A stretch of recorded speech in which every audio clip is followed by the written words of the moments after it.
শুভ সকাল। চলেন কৃষ্ণচূড়ার নিচে বসে আজকে একটু বাংলা শিখি।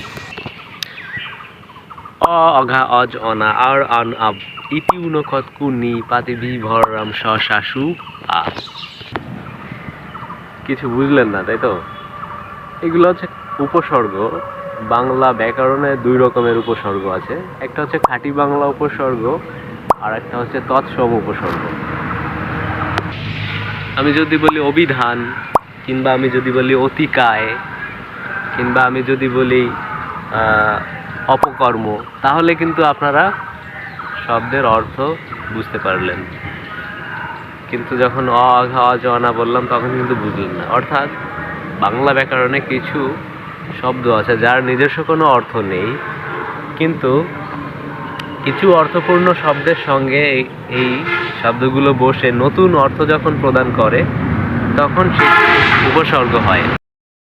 এবারে শুনুন। প্রপরা অপসমনি দুর্বি অদিশু উৎপরি, এগুলো হচ্ছে তৎসম উপসর্গ। বুঝলেন না তো?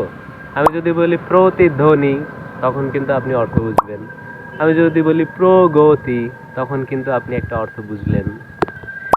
আমি যদি বলি পাতিহাস তখনও কিন্তু আপনি একটা অর্থ বুঝলেন। তো আপনারা অঘা অজ অনা আর আন আব এরকম খাঁটি বাংলা উপসর্গ পাবেন হচ্ছে বাংলা ব্যাকরণে 20টি, আর প্রপরা অপসমনি দুর্বি অদিশু উৎপরি এরকম তৎসম উপসর্গ পাবেন 21টি। আর এটা বাদেও আপনারা আরও বেশ কিছু ইংরেজি উপসর্গ পাবেন আমাদের বাংলা ব্যাকরণে। ধন্যবাদ।